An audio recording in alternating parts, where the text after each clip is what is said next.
was a method by which a person would be recognized as nobility and granted by letters patent the title of Duke, Earl, Viscount, Marquess, or Baron.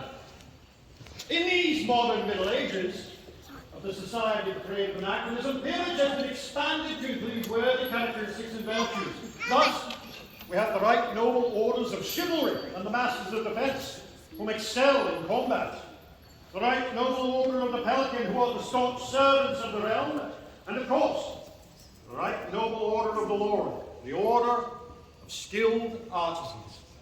Within the society, the elevation of a candidate is not too dissimilar to a wedding. But this is no simple courtroom justice of the peace affair. No, this is a ceremony of pomp and circumstance laced with symbolism and ritual, all designed to burn the memory of this moment into the mind of the candidate. But in many cases, this will be the only time the candidate shall experience the ceremony from this perspective. All of this begins with the introduction of the candidate by their herald, who shall extol their virtues and the characteristics which have brought them to this place. Thus do we begin the elevation to the order of the Laurel of Eyvor Haldersdottir.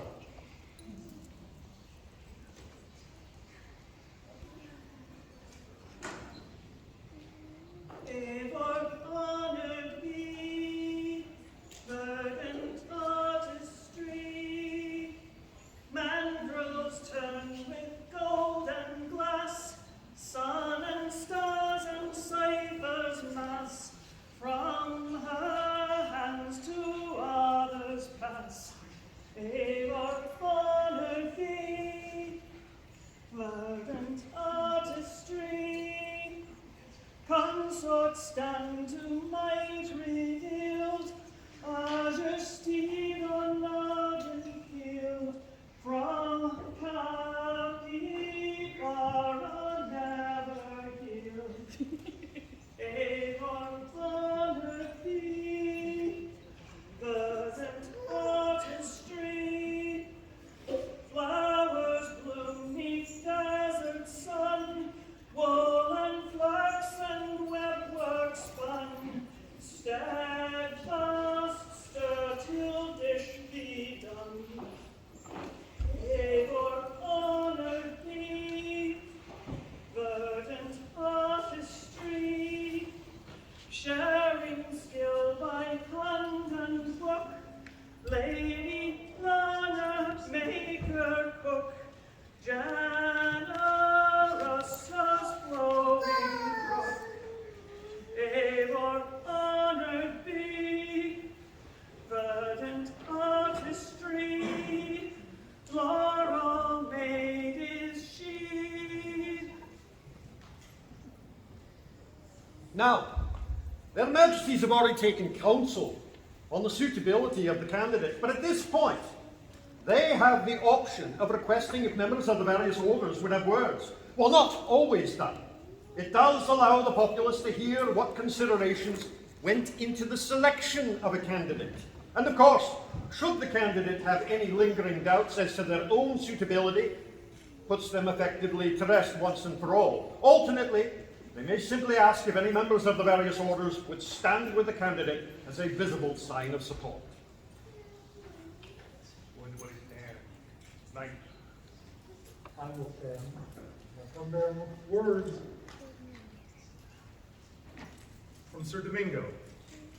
Your Majesties, assembled nobles, peers, lords, and ladies of the gallery, heed my words. I come before you to read the words of Domingo de la Vega, member of the Order of the Laurel and Order of Defense. But today, I speak as a member of the Order of Chivalry, those devoted to armored combat and defending those who cannot defend themselves. There are those that call me both flamboyant and outrageous in dress and personality. Domingo, no lie. I will say that Eyvor embodies those traits. Her personality is larger than life. Ask anyone that has spent time with her. She is outrageous in her deeds of arts and shenanigans. But let me be specific for her attributes of chivalry. We at the Chivalry talk about the joy of combat, the clash of weapons and the heat of battle. I have seen this joy in Eyvor. Not every battle is on the field of combat. I have seen her compete to be Kingdom Arts and Science champion. I have also witnessed her defend her creations, citations, documentation, and material choices to others. I have seen her quietly acknowledge victory. I have seen her humbly accept defeat. But in defeat, she is tenacious in bettering herself for the next battle, and steels herself for the next combat. For franchise, she goes beyond to help others be better for their next creation and venture. For if she elevates her competition, she will also elevate her own arts and sciences, which elevates our knowledge and skill base as a whole, which elevates our kingdom and society. Your Majesties, assembled nobility and peers, members of the populace, this person before you is a peer, is my peer. Thank you for acknowledging her on this day. And to you, Eyvor, I say welcome, sister. And I would add my own welcome to the big ones. Do I have a master's defense? I will stand, but I will read words. From my brother Christopher Deborah. Your Majesties, Your Excellencies, good gentles all, I thank you on this opportunity to speak on behalf of Eyvor Helstottir. I regret I cannot be here in person, but I assure you that my herald is more fair and graceful than I. I didn't write that. So you're the better side of this. Eyvor has been my friend for many years, and I wish I could be present for her this day. The Society often asks us to speak on the candidates' knowledge of our fields of endeavor, so that we may know that they meet the standards set by the Society. Eyvor certainly has that knowledge, having supported the Crown of Atenveldt, barons and baronesses, and perhaps more importantly, members of the populace, new and old, with her arts and her service, whether fencers or otherwise. She carries a learned grace that comes from years of dedication, through practice and hardship, that can only come from true service to her art. There is more, however, to the art of defense than its practice, than just standing ready, sword at one side. A true courtier has many ideals that they must strive to embody, but many of these virtues are not one that can be pretended to, and often difficult to inspire. I have seen Eyvor's kindness and gentility, putting the needs of others first, and inspiring those around her to follow her example. In manners of honesty, she is true to herself, foregoing affectation or false pretenses. One aspect of the courtier stands above all others, which translates most appropriately to effortless grace. It is an extension of long practice and dedication that can make the most difficult task seem effortless, and requires some to truly embody kindness and gentility, wit and learning for its own sake. It is here then that Eyvor shines, as brightly as the sun of the skies of Atenveldt. Her arts are accomplished with seemingly effortless grace, showing the truest part of her soul through deeds and works, and sharing those with the people of your majesty, your mighty kingdom. A true peer may be known by those they inspire, no matter the field of endeavor, to become more than they are, to seek to better themselves and the society. While I can attest that Eyvor's knowledge and support of the art of defense is exemplary, I agree. It is her kindness, her knowledge, and her effortless grace that truly speaks to the ideals at the heart of my order. She is worthy and will serve your majesties well as a peer of your realm. Your majesties, I commend you this day, Lady Eyvor Helstottir, from Christopher Devereux, Master. Do I have a pelican? I'm Mistress Sherry McNeil, without face. This magnificent lady, over the years, has helped me and many others to continue our path with a little bit of extra wiggle, a little bit of extra bounce, because that's what she inspires. Her work and her service are excellent. And the inspiration. There have been times that we will be talking, and suddenly, oh my goodness, that thing comes to your mind that brings your service to the next level. And that happens no less than every other month for her. You better watch out. You might end up in more meetings like your husband. Thank you for bringing this magnificent woman forward. Is there a Laurel? Her Laurel. You asked me last night, what the heck am I doing? Am I ready for this? Why am I here?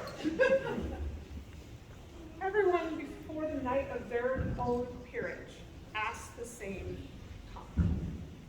I'd like to have you look at those assembled of this order and think upon those who have made things for you today. Duchess Inga of Avacon, Master Tariq of Northshield, Meister Chiara of Atlantia, Master Herveus of Atlantia, Baron Domingo and Maestra Sancha of Atenveldt, Mistress Ursinda of Atenveldt, Duke Arthur of Atenveldt, and from your own household, Mistress Ari Ustin, Thane Sheen of the Order of Laurel, Viscountess Wander, Duke Eyvor, and myself. That support should hopefully knock into your skull that you are worthy. And for any artisan who does not think of themselves as worthy, you have to start somewhere. We all do. Someone started with the College of St. Felix and is now known worldwide for their art, as can be told by those who have come forward to help her this day. So look to your husband, who has been made thrice appear by my loud mouth. I love you, and I'm proud of you that you're going to be here and to say you belong to this august order. So come by the will of the crown, join us, and have fun, and come make things. Is there a royal peer? If I may speak on behalf of Mrs. Kennedy and I. Typically, the royal peer, we speak of grace, but that has been talked about. And in my period of time as crown, I was known as a raconteur, and I brought to faith many stories of word fame, and how word fame is the coin that we trade in this society. Lady Eyvor, I want you to think and listen to these words that we've heard. You've heard many, many names of people come forth that we're not able to be here today, that have clothes on you, they have made things for you for today. And that is just a small inkling of the massive word fame that you have in our society. My dear, you are a horrible person. I love you. But your grace and word fame is known worldwide, and you kneel before their majesties today. So very, very worthy of this award, and your majesty, thank you so much from the bottom of my heart to make this happen. A member of the populace. My name is Lady Eleanor von Holtzbach. I haven't played for some years, but I have known Eyvor for decades. I have watched her art, I have watched her grow, and I have watched her generosity with her talents. As a member of the populace, she has flown, she has given glass, she has given her services as an artist. I don't believe you could have made a better choice.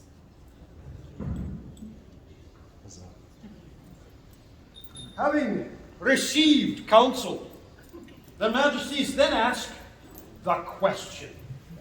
Will the candidate accept admittance into the order this day? Yes, I do.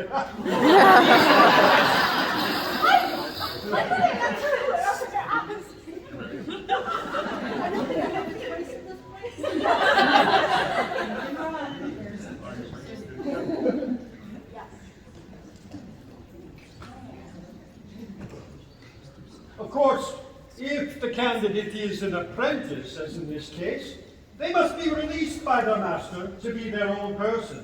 It is a bittersweet moment, for the bond of master and apprentice is strong. But though the master is losing a valued student, they know beyond the shadow of a doubt that they are gaining a sibling and a staunch companion in the arts. So this belt was not woven by my hand. It was woven by Arthur's hand because the one I had worn for you during an emergency at Penzic was given to Lisbetta, and I was going to get round to making another belt. But it has served you well, and you are the first homegrown laurel of the House of Rothenheim, which is a hedge of laurels, but they have all come from various other masters or on their own set. So you are history for our household, and I released you as my student, but we are always in that relationship to learn from each other, because that is what a laurel and their apprentice do. They learn from each other. Thus released from service, the candidate is now free to become a master in their own right. It is now that they must swear their oath upon the sword of state that they shall uphold the ideals of the order towards the arts, teach them or teach others in their own pursuit of the arts, and behave always as a peer of the realm.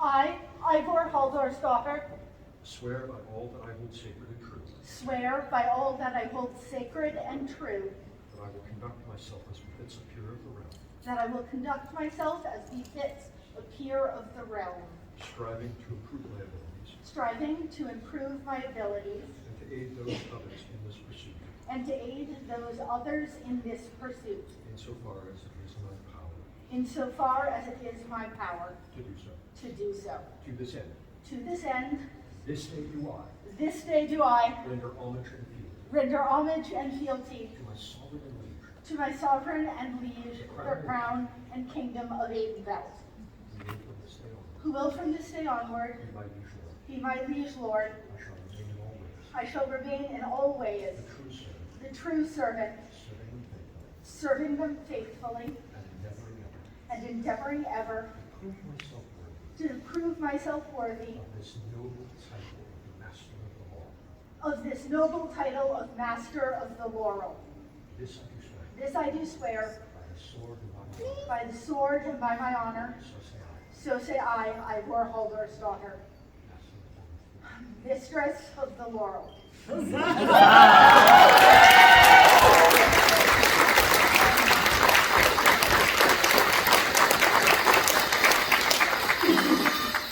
Eyvor, King of Atenveldt, kept your oath of fealty, and for my part, will always defend you and yours.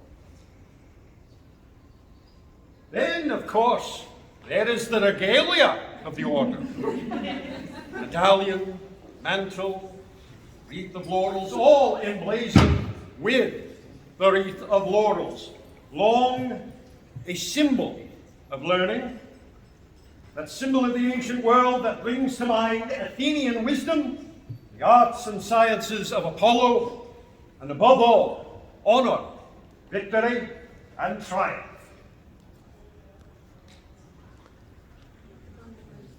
There is no diet. This is group effort between myself and Master Therese in North Yes, please, show it off. So the last piece are by Master Therese in North Shield, and the chain and medallion are by myself. Yes, the chain is actually made with the same silver wire and same weave as Master Donald's. Is there a Yes, there is. A portable mantle, as made by my hands.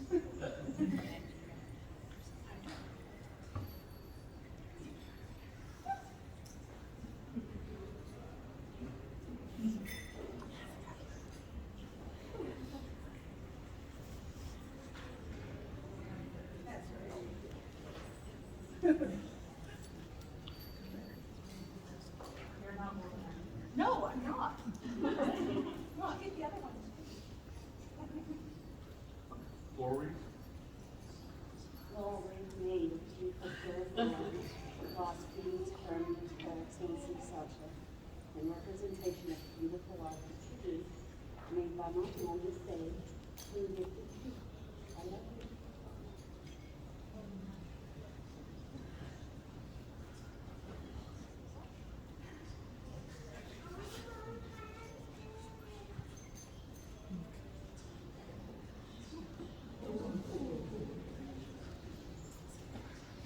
Having thus been transformed by ceremony, all that is left now is for the new master to be recognized by declaration from the Majesties and by proclamation in letters patent that standing before the populace is the newest companion of the order of the Lord.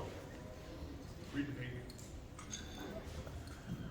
In runes writ by right and will, or patent purpose here, we name Eyvor, maker, Vulture's daughter, now Laurel learned in all lands, Anna Sokitatis, 57, 15th of October, 2022. Mark, King, Katrina, Queen. Ivory scroll, designed based upon an index-style leather vane found near Hagen, Norway, dated to the year 1000 CE. Designed by myself, digitized and resist printed by Duke Arthur of Clarity, and he who taught me the ways of acid etch and watching while things burn. Text by the Countess Wander. Pole and an extra set of hands for metalwork, Duke Advent. Riveting and the rest of the metalwork by my hand.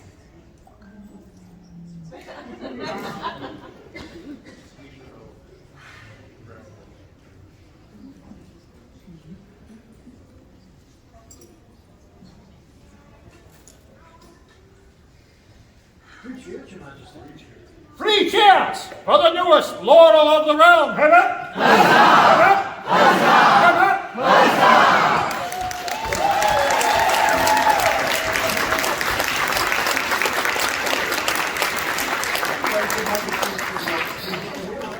I thank the populace for the opportunity to educate them on the ways of the Lord.